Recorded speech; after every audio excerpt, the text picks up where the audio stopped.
It's a story that's hard to hear. 2 teens kidnapped, bound, killed, and burned. Their bodies left under the rubble of what used to be a house here on Chase Street. What started as a desperate search for 15-year-old KyShawn Pittman and 16-year-old Kamarian Wilder quickly spiraled into a murder investigation, one with nearly a dozen suspects charged. 4 days, it's been 4 days. This is too long, too long. Send my baby home. It started with a plea from family, a search by friends, and a pair of pictures on flyers. KyShawn Pittman and Kamarian Wilder, missing December 3rd, 2022. Surveillance video shows the teens walking out of a party at Maumee Bay State Park. Police say the hosts asked them to leave because one of the boys had a gun. Once they got into that silver SUV, their families would never see them alive again. If it's a juvenile, a young juvenile, or someone that's in danger, our crews will take the area and search all leads that they can find, again, going through reports. But this was anything but a typical missing persons investigation. 11 suspects. I guess we're just here to get your side of everything, right? Dozens of hours of video evidence. A search for answers. How these 2 teens get caught up with the group convicted of luring, kidnapping, and killing them. Why firefighters didn't find their bodies inside the burning home the first time. We did conduct a search of the first and second floors. We were not able to get to the basement area. How police sifted through the lies to find out what really happened with so many suspects involved. This is not our normal homicide case. The disappearance. They took the boys from Maumee alive. The torture. And at some point, one was strangled and one was killed by some means that was a lack of oxygen. The arson. They were put in the trunk, killed, and then their bodies burned in a house fire. The discovery. Closure for not knowing for so long. The murders. No, it doesn't make it any better, but it feels better to know that they're not just out here or suffering. The deals. It's my brother's girlfriend's family. It's her grandma, her uncle, and her uncle's girlfriend. The trials. Therefore, it is hereby ordered that they serve as to count 2, life without parole, and as to count 3, 15 years to life. The full story. Piecing together the puzzle, 11 Investigates digs into the torture and murders of 2 Toledo teens. Some say there is no greater pain than the loss of a child. KyShawn and Kamarian's deaths devastated their families. And that pain was so great that we could not get KyShawn Pittman's family to talk to us for this story. But we do know that KyShawn and Kamarian were together in late December 2022 when they were killed. And we also know the families are the key to piecing together this puzzle. The crowd of well-wishers is gone from 3015 Chase Street in North Toledo. Left behind, a grass lot and a memorial, oversized teddy bears and written memories of 2 teens forever linked to the site.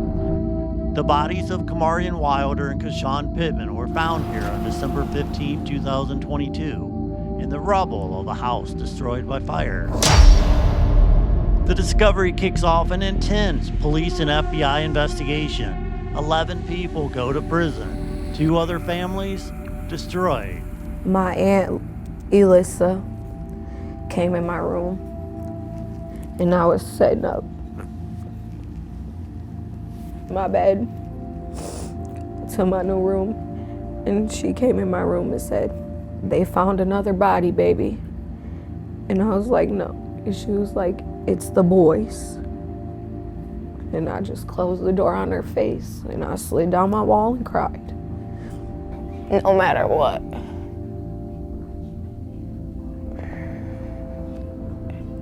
Christmas will never be the same, so can't really be sad when you know it's never gonna be the same again. KyShawn Pittman, or Sean, was 15 when he died. Kamarion Wilder, known to his family as Pooter and to his friends as KP, was 16. Oh, what a handsome kid. He was a good kid, very respectful. After his mother Stephanie dies of COPD complications on February 2nd, 2022, Pooter becomes the glue, holding the large family together with a joke, a laugh, or even just a smile. He resembles my mom in a lot of ways. He's always happy, always so joyful, always fun, always finding a way to make everybody laugh. And always in contact with his family. We just want to know he's okay. His sisters know, they just know something is wrong when he disappears. I have my brother's passwords to his accounts on Messenger and Facebook, and I logged in there to see the last people he contacted. There's a social media trail leading from a party at Maumee Bay State Park to a home on Maumee Avenue. That home owned by Corbin Gingrich, the uncle of KP's former girlfriend. What KP didn't know is Gingrich believed he stole his gun. He lures the teen to the house to confront him. He was texting on Messenger trying to get a ride. And he was texting Corbin Gingrich trying to get a ride, and Corbin made set up him a Uber to his house. And I found that all through messages.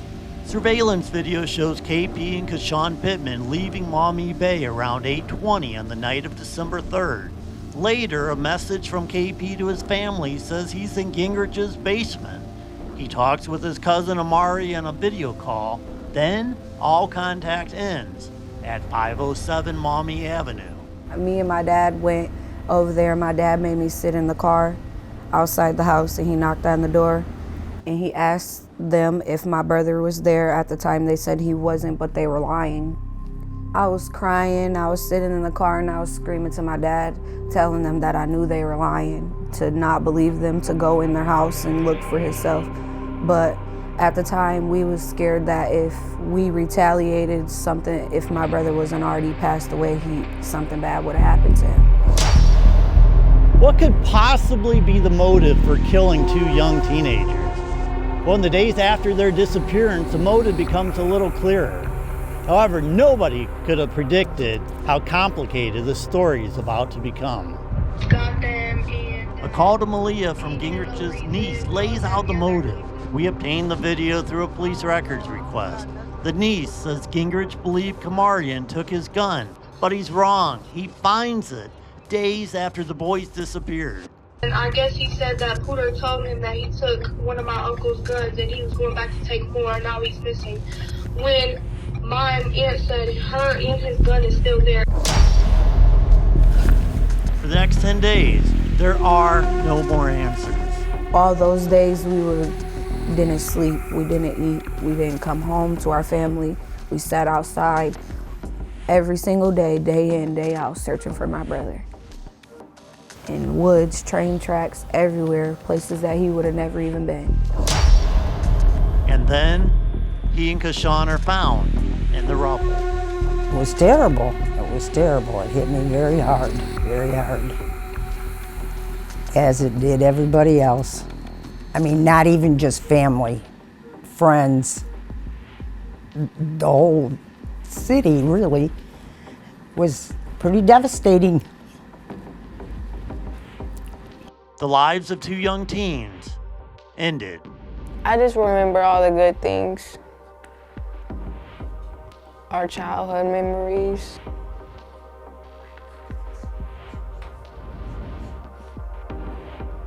But knowing what happened, it's very hard to remember the good. Every time I close my eyes, it's my brother smiling. Like, my brother was always happy. He was never mad. They say, you know, you're not ever supposed to bury your kids, and you're sure not ever supposed to bury your grandkids. Nope.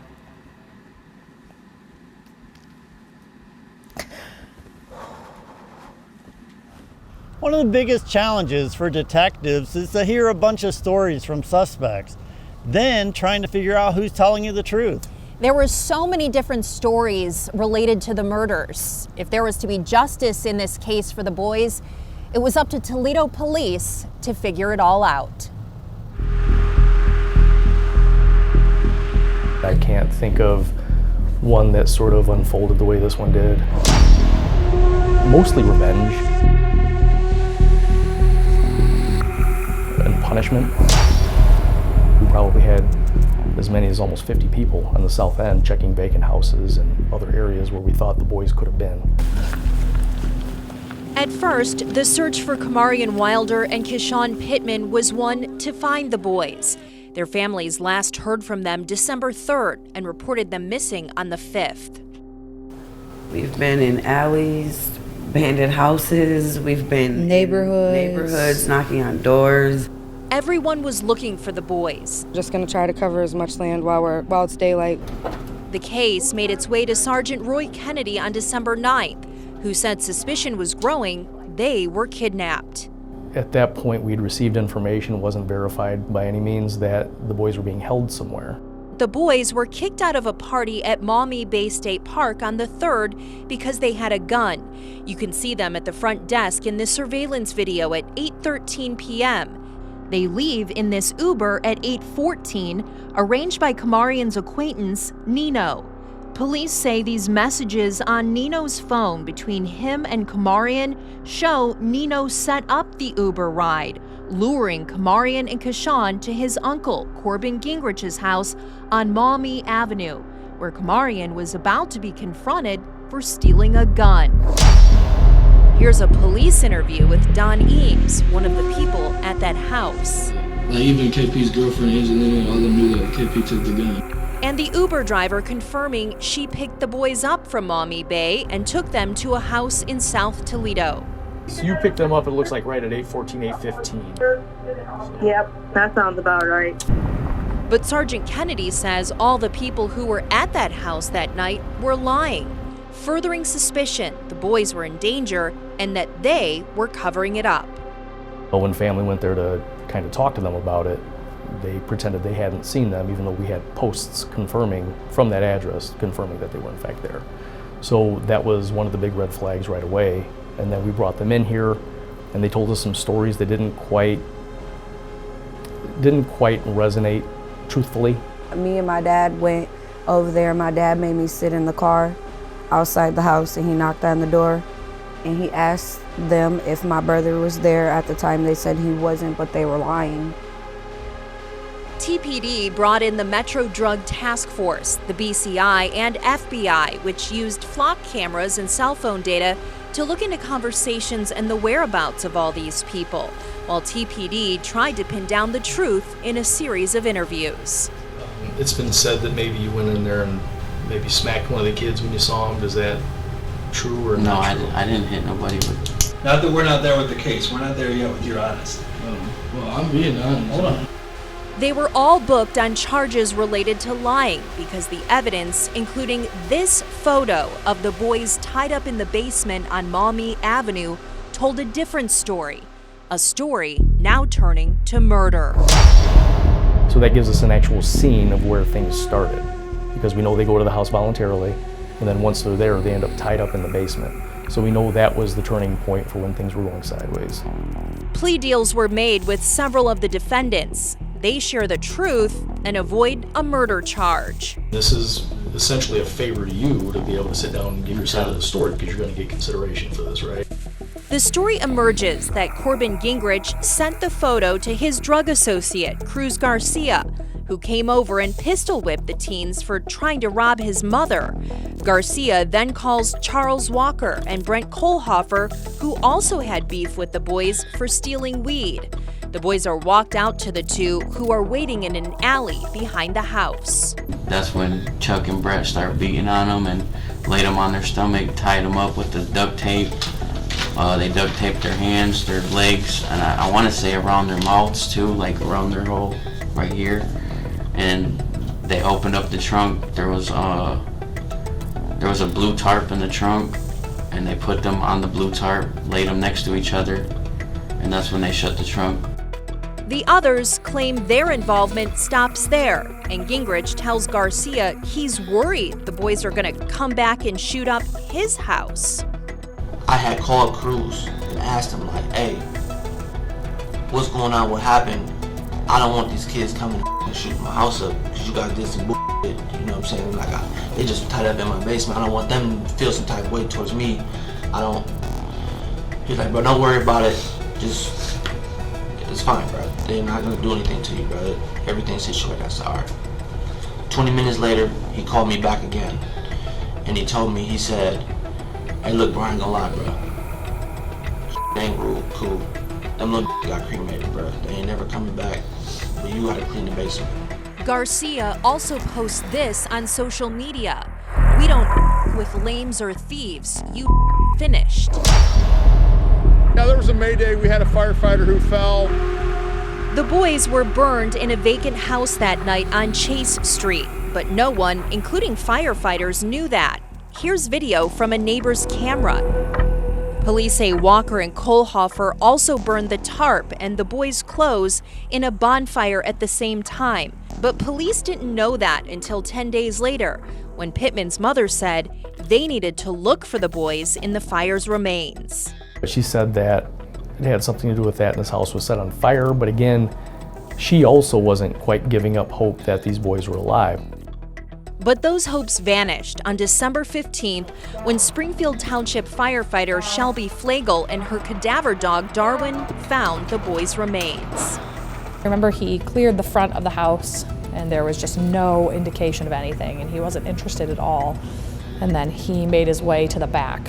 He stuck his head down in a hole and just immediately popped up and sat. Like, there was no second guessing. I mean, it was just, he went down, got up and sat.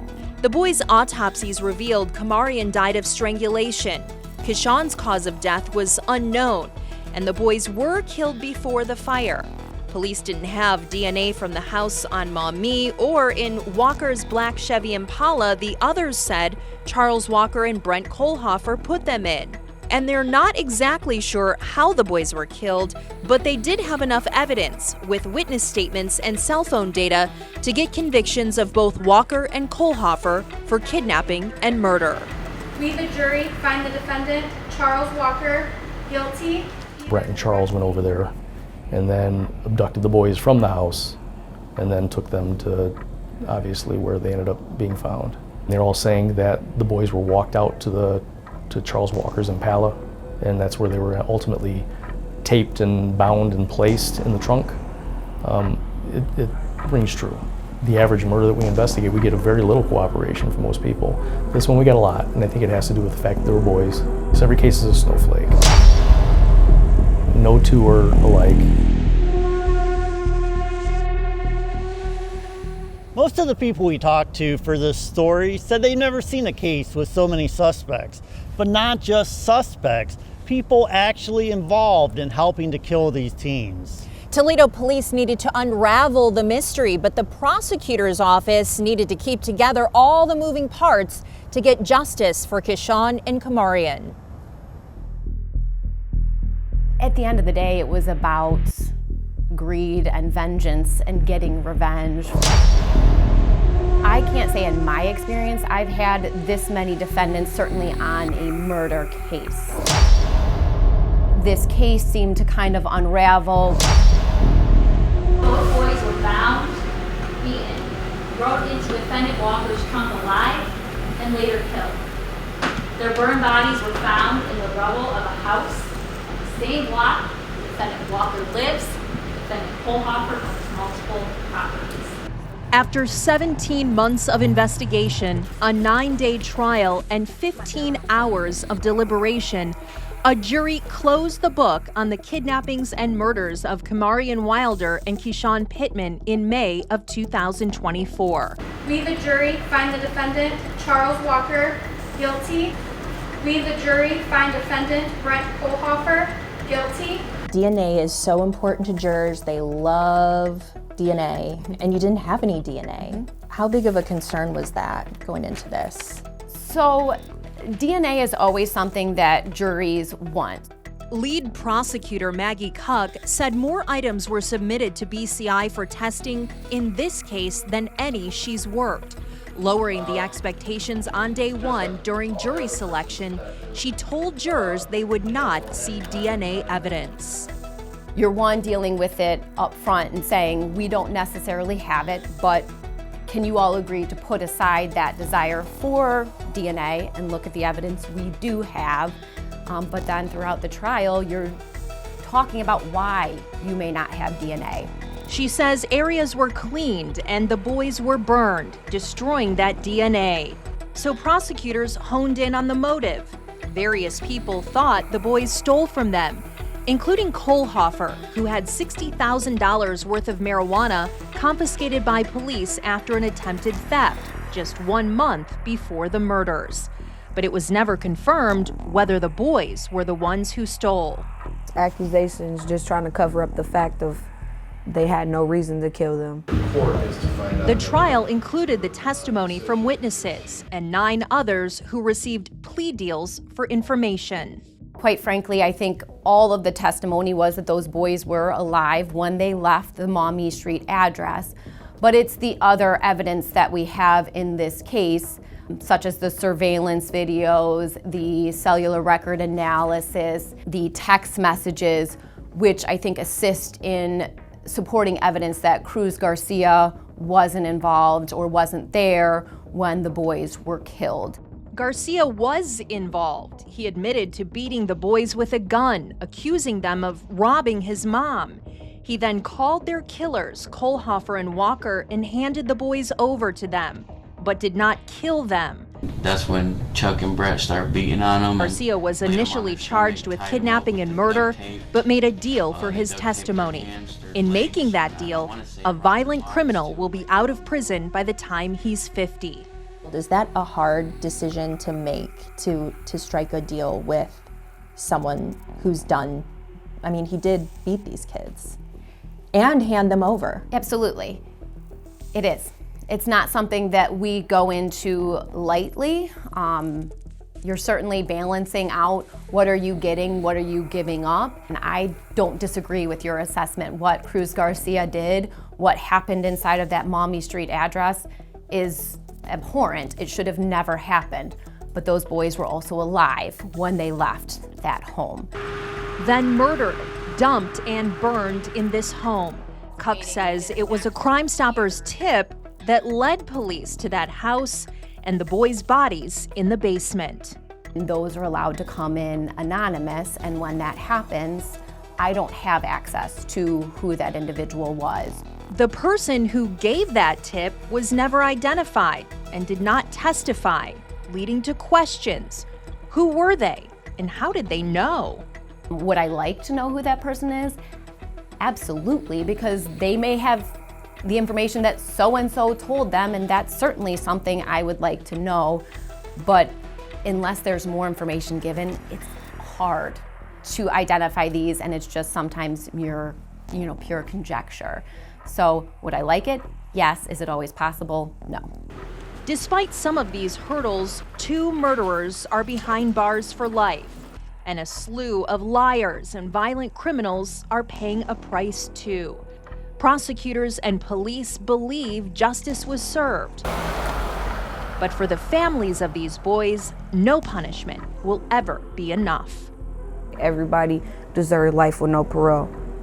Because if it was up to me, they could rot in hell for all I care.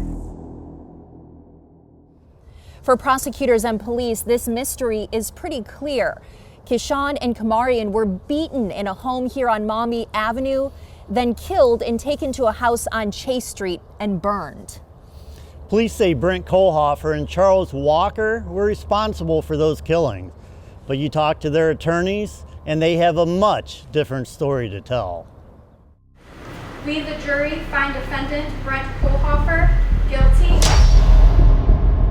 On May 16, 2024, a jury finds Brent Kohlhofer and Charles Walker guilty of killing Kamarian Wilder and KyShawn Pittman. He's staring down the rest of his life on the same structured schedule every day, eating the same thing every day, not having any freedom whatsoever, and I think anybody in that situation would feel hopeless and in despair, and I think that's exactly how he feels. The saying goes, there are two sides to every story. The murder of Kamarion Wilder and KyShawn Pittman has many more than that. I truly believe in my heart that we had the truth on our side. I don't think Brent had a single thing to do with this. I've been doing this for 25 years, and I really just don't, I think it's a travesty. I didn't do this. Now, that's what he's said to me all along. I don't, I struggle to find the evidence that he did. I mean, it's pretty thin. My job isn't necessarily to get a conviction of anyone regardless of what the evidence is. What I'm trying to do is seek justice, and that's holding the individuals that I believe committed the offenses based off the evidence accountable. The following facts are not in dispute. Kamarion and KyShawn are lured to a Maumee Avenue home because Corbin Gingrich, the homeowner, believes Wilder stole his gun. The boys are beaten by Gingrich, Cruz Garcia, and Don Eames. About 10 days later, their bodies are found in a burned-out home on Chase Street. And another fact, 11 people are convicted of something, and almost all of them tell multiple stories. In cross-examination of Sergeant Kennedy, the first thing I did was put up an image of everybody that's been indicted in the case and asked, can you tell us any of these people that hasn't lied? And quite frankly, I think out of everyone, the only one he said was, well, I think maybe only Don Eames was the only one that I don't remember that he lied. Several stories, but eventually police say evidence leads them to Kohlhofer and Walker, drug dealers moving pounds and pounds of marijuana across the region. Police say the motive is anger and disrespect over the teens stealing from the two men. After Gingrich and Eames beat the teens, they put the wheels in motion for them to be killed. Well, they called Cruz Garcia. He went over there and recognized KyShawn Pittman as someone that Brent Kohlhofer was looking for, and then called Brent Kohlhofer, and then Brent and Charles went over there and then abducted the boys from the house and then took them to, obviously, where they ended up being found. No physical evidence could link the men to this Maumee Avenue alley. However, there was a text message that seemed to indicate the men were not here. And that text message was from Don Eames to his girlfriend. Now you remember Don Eames, right? He was the suspect who police said they believed more than any other suspect. He was sleeping in the basement at Corbin Gingrich's place, and he sends a text to the girlfriend saying, I can't believe you're gonna leave me here where these two kids died. Obviously extremely important, but it was not allowed to be admitted into evidence. So that's a big deal. If they die in that house, Brent Kohlhofer and Charles Walker are not guilty of this. They're not only not guilty, they're actually innocent. Eames later goes to detectives after talking to a jailhouse preacher and tells them Cruz Garcia is the only one who took the boys from the house, but they dismiss that version of events. Walker's attorney agrees. His client wasn't at the house. Senator just went downtown to the bars. It was the, we were talking about college football either. It was Michigan playing Purdue for the Big Ten championship. So he went down and had a drink or something like that and went back home. But what about Kohlhofer? Where was he? He wasn't at Maumee and he wasn't with those children. Cameras in Kohlhofer's home show his truck leaving Chase Street at 10 p.m. on the night the boys die and coming back around noon the next day. Henderson says he didn't sleep on Chase. It was a drug stash house. Police say Brent was riding in Walker's car, not that red truck. If you watch that entire video, which I did, and I think it probably ruined my eyesight today. Maybe it's just I'm getting older, but the truth of the matter is I watched that over and over and over, and no red truck ever comes back during the night. The same pattern repeats a night later when the house where the boys are found goes up in flames, and then Cruz Garcia texts Gingrich. The next day, he texts me at 1 in the morning like, what's up, wanna smoke? 20 minutes after the fire. 20 minutes after the fire started, he texts Corbin and says, hey, you up? You wanna smoke? which is odd. 9 hours later, Garcia makes a Facebook post about thieves. He claims that that was meant for Don Eames, who he literally saw Don Eames the night before at Corbin Gingrich's. And he could have addressed the situation then, and he could have gotten upset with Don Eames then, but he didn't. And by the way, it was $150 that Don Eames owed him. It just doesn't make any sense. It just goes to this story doesn't make any sense. Both defense attorneys believe Cruz Garcia, the state's main witness, killed Kamarian and KyShawn. If Cruz Garcia doesn't say this, Cruz Garcia is at least going to prison for life without possibility of parole like Walker is now. Cruz Garcia is not in prison for life without possibility of parole. Garcia's truck is taken by police, but not tested, despite everyone saying he is a key player in the kidnapping. He's a suspect. He's an aggravated murder suspect. He has an F-150, perfect for hauling stuff, and they leave it outside in December, sleet, snow, rain, that could totally damage and deteriorate any DNA evidence. And quite frankly, they never even tested the back of that truck for DNA evidence. It's disturbing. Kohlhofer and Walker are appealing their convictions. It's a shot, but it's a long shot. Nobody wants to see people get away with murder, and neither do I. But I want to make sure we have the right people. And that's where I don't see how we got to that point in this particular case. The true perpetrator is sitting in jail. His name is Cruz Garcia, possibly Corbin. I don't know what level of damage was done by Corbin. But these guys are going to be out in their early 40s. My guy is going to be in there, Brent Kohlhofer is going to be in there for the rest of his natural life. This tragic story is played out over the last 2 years, from the time that Kamarian and KyShawn went missing to the point when their bodies were found in the rubble of a house on Chase Street. As you saw, investigators pieced together the puzzle with months of hard work, countless hours of interrogation, and plea deals with some of the suspects. As of February of 2025, appeals are still ongoing.